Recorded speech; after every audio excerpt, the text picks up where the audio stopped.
한국형 방어체제 LSAM에 대한 시험 발사 성공이 있었습니다. 네, 우리 군이 어제 오후 안흥 시험장에서 LSAM 시험 발사에 성공했습니다. 이번 시험 발사는 개발 중인 미사일의 비행 성능 테스트를 위해 진행됐고요. 정해진 고도와 거리를 모두 정상적으로 비행했는데요. 이 LSAM은 고도 40에서 70km로 날아오는 적 탄도 미사일이나 항공기 요격을 목적으로 개발 중인 대공 무기 체계입니다. 우리 군은 오는 2024년 체계 개발을 완료하고 2027년 이후에 전력화한다는 방침입니다. 어머 거짓부러. 왜요? 이거 아마 2024년에 배치 다 끝날 겁니다. 헐. 네. 아마 그때까지는 그 해양 배치까지, 그러니까 함선에 우리 그 구축함들의 배치까지 끝날 예정인 줄 알고 있는데 늘 이렇게 다 해놔놓고 한 2년 정도 느긋하게 뒤로 미뤄서 발표를 해요. 네. 이 LSAM 관련된 개발 소식을 처음 전한 게 작년 초입니다. 근데 벌써 1년도 안 돼갖고 시험 발사에 성공한 거예요. 이상해. 이상해 진짜로. 지금 어디까지 뭐, 개발돼 있는 거야? 아니, 이거 사거리 그 해제하자마자 계속 이상하게 뭔가 빠르게 진행이 되고 있네요. 그래서 지금 이 정도 되면 이제 우리 청궁2, 청궁2를 통해 갖고 3, 40km 이하 안에 들어오는 게 웬만한 비행기나 단거리 미사일들은 그걸로 하고요. 그다음 요격고도 높이 올라오는 중거리 미사일들 관련해서 이제 40에서 150km까지는 전부 이제 커버가 가능한 거고 그 이상은 사드가 관련한다고 하는데 사실 우리나라 그 지역에서 사드를 쓸만한 일은 별로 없을 거고요. 그렇죠. 뭐 중국의 미사일이나 러시아의 미사일을 겨냥해서 쓸 수 있다고 하지만 그것도 그 대구 이남에 있어가지고서는 사실상 그 저쪽 북극 쪽 가까운 궤도로 날아갈 그 미국으로 날아갈 미사일 맞기엔 터무니없는 얘기거든요. 그래서 이거는 이제 만일에 진짜 우리가 필요해진다고 치면 나중에 개발 기술을 좀 더 국산화해가지고 이게 사드도 국산화해갖고 압록강변에다가 줄줄이 한번 쫙 깔아야 되지 않을까라는 생각을 해봅니다. 이제 이 발표가 나고 났는데 몇 가지 좀 특이점이 있어요. 전혀 이거를 외부에 공개를 안 하고 비공개로 했습니다. 그래서 거기에 관련된 구체적인 영상이 없어요. 그리고 이제 발사를 하는 것도 표적기를 놓고 한 게 아니고, 왜냐면 그 고도에 표적기를 띄울 수가 없으니까.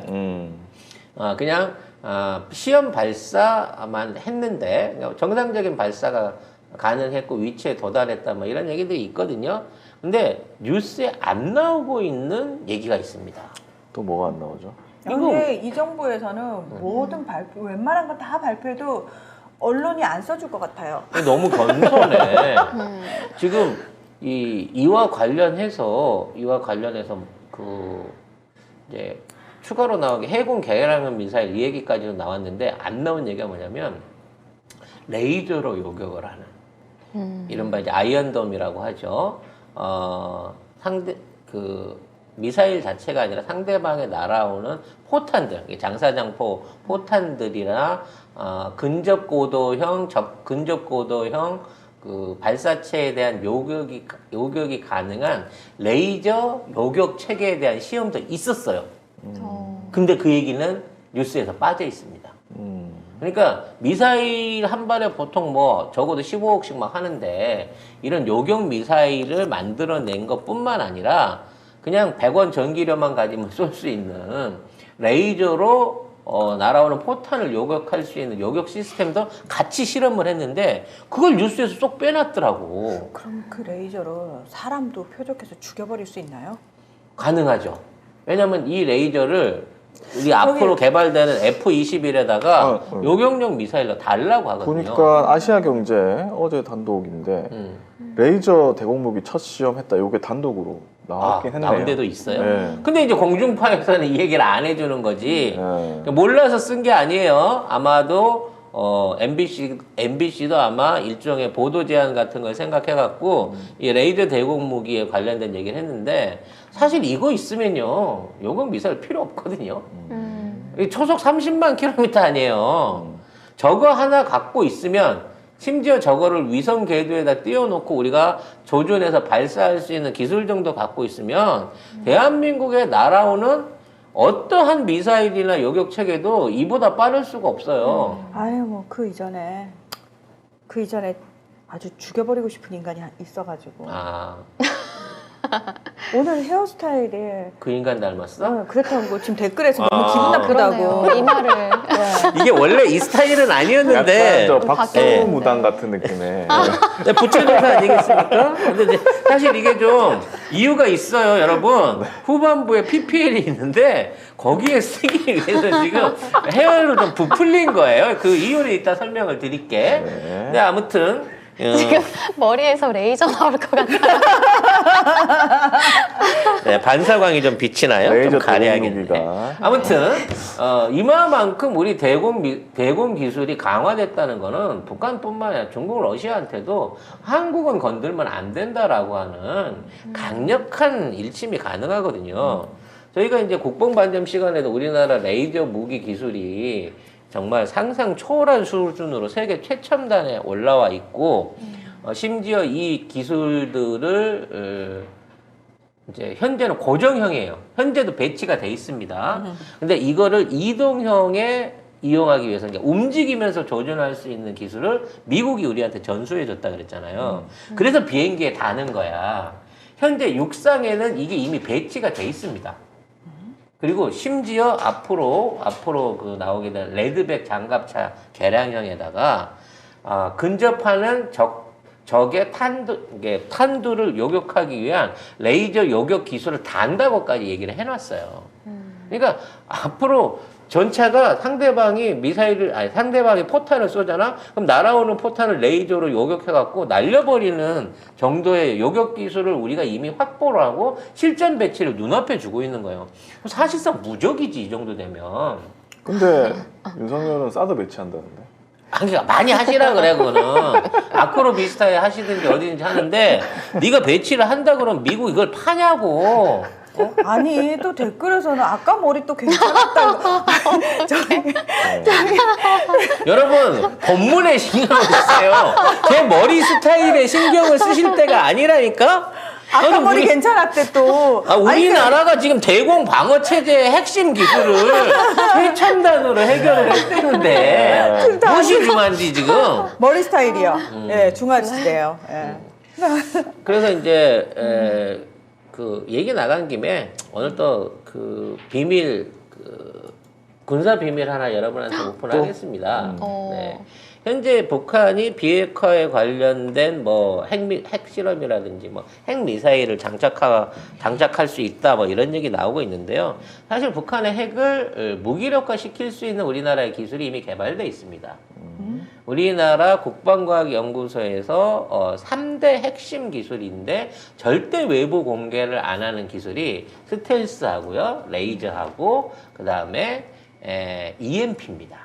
EMP. 네. EMP는 고도의 전자 자기장을 일으켜가지고 통신기기의 기능을 무력화시키는. 말 그대로 모든 전기 소재에 소자를 태워가지고 그 자체를 그냥 깡통으로 만드는 거야. 복원도 안 돼, 이걸 쓰게 그게 되면. 있다고요? 그 EMP 기술이 대한민국이 현재 실용화 단계에서 미국과 함께 최고 첨단으로 그 기술을 가지고 있습니다. 진짜요? 네. 그래서 한국의 EMP탄이 실용화되어 있는 상태에서 이걸 활용하면 쉽게 말해서 지하 벙커 안에 있어도 이 EMP탄은 전자파이기 때문에 치고 들어가거든요. 그걸 통해 갖고 발사 체계 자체를 무력화 시켜버릴 수 있는 그 정도 기술을 갖고 있는 거예요. 연합뉴스 작년 11월 30일 기사를 보면은 군이 전자전 준비 본격화를 해서 2040년까지 EMP탄, 탄소 섬유탄 등을 확보한다. 또 거짓말한 거야. 했다? 했다거든. 이미 원천 기술을 완료를 시켰기 때문에 네. 저거를 실용하면 우리나라가 제일 잘하는 게 그거 실용화하는 거예요. 25년이나 30년 안에 저거 활용될 수 있다고 봅니다. 그러니까 EMP탄은 뭐냐면 EMP를 통해 갖고 전자 장비 자체를 무력화 시키는 거고요. 탄소 섬유탄은 뭐냐면 탄소 섬유로 된 그러니까 우리 실크 같은 그 굉장히 미세한 소재들을 적 상공에 뿌리는 거예요. 그럼 이게 모든 전자기기에 달라붙어 가지고 합선을 시키죠. EMP하고 똑같은 효과를 내는데 이게 너무 미세해 갖고 환기구나 또는 그 일반적으로 열려져 있는 공간 어디든지 스며들어 갖고 전자기기를 다 작살을 내버릴 수 있는 거예요. 사람한테는 그 안 해롭지.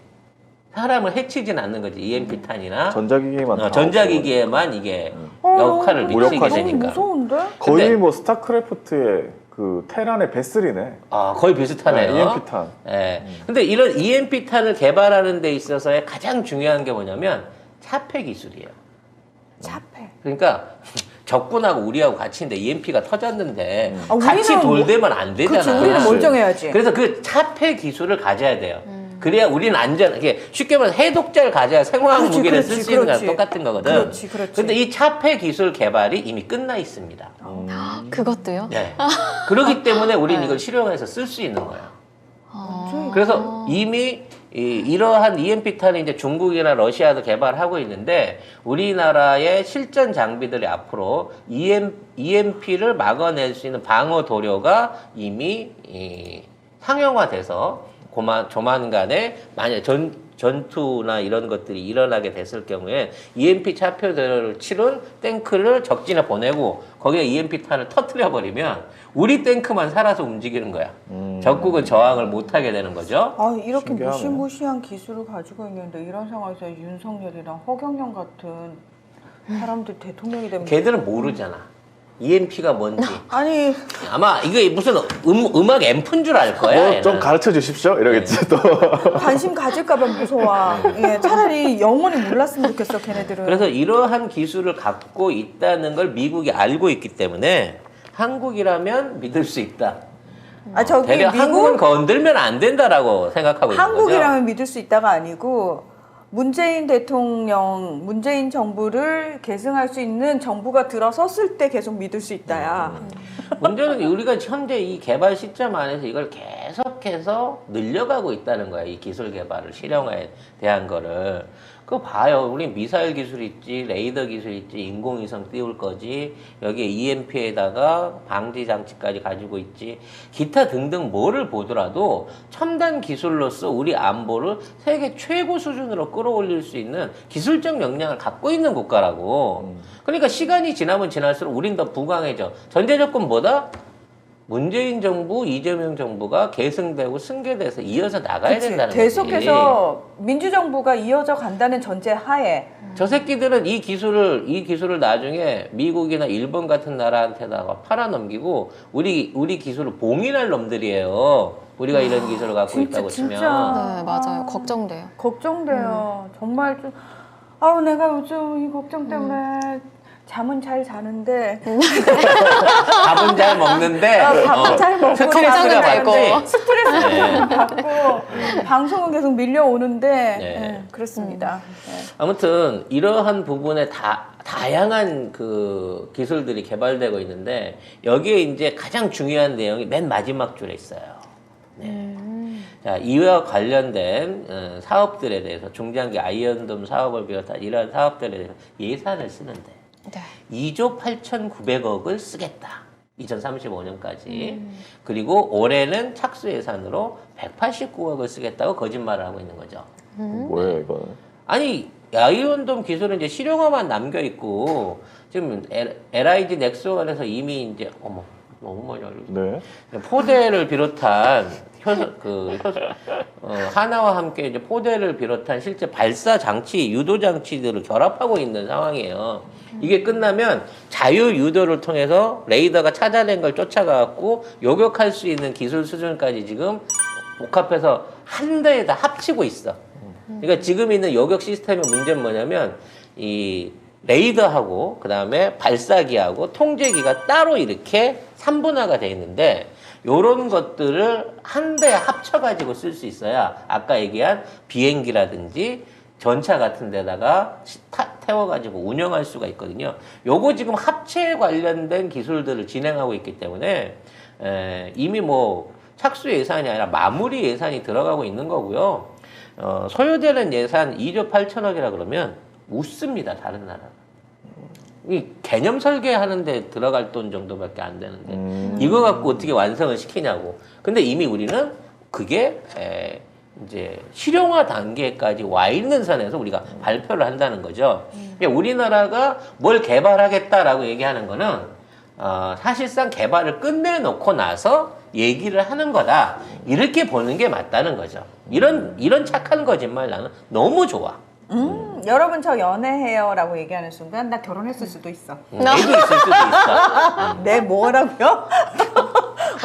네. 근데 뭘 잘못 들었나 봐. 아무튼 그래서 요런 것들이 이제 요 시기에 발표하는 것도 우리 주변에 와 있는 사실 군사적 경제가 굉장히 고조돼 있거든요. 우리 언론 자꾸 안 쓰는데 지금 한반도 주변 수역에 미국 항공모함 5대가 와 있다니까. 물론 3개는 항공모함이고 2대는 강습함이긴 한데 사실상 항공모함급 항모들이 여기다 몰려 있다는 얘기는 저 우크라이나 끝나고 나면 한반도란 얘기예요. 네.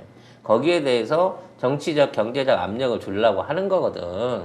그래서 이러한 준비들을 지켜봤을 때, 자, 북한이 미사일 쏘는 심정도 이해는 가죠. 네. 하지만 우리도 이만한 기술력을 가지고 있다라는 거를 상대적으로 과시하고 있다.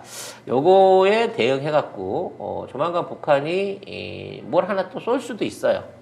쏠 수도 있는데, 지금 지난번 시간에도 말씀드렸지만 지금 북한이 쏘고 있는 미사일 시험은 일본이나 한국을 위협하기 위한 게 아니라 중국에 대한 시비용이다라는 말씀을 쭉 드리지 않았습니까? 이건 저의 내피셜이 아니라 군사 분석가들의 얘기예요. 그만큼 이것 또한 한반도에 모종의 외교적인 변화가 일어나고 있고 이러한 변화들에 대한 일종의 우리나라의 시위다라고 여러분들이 이해를 하시는 게 좋을 것 같습니다.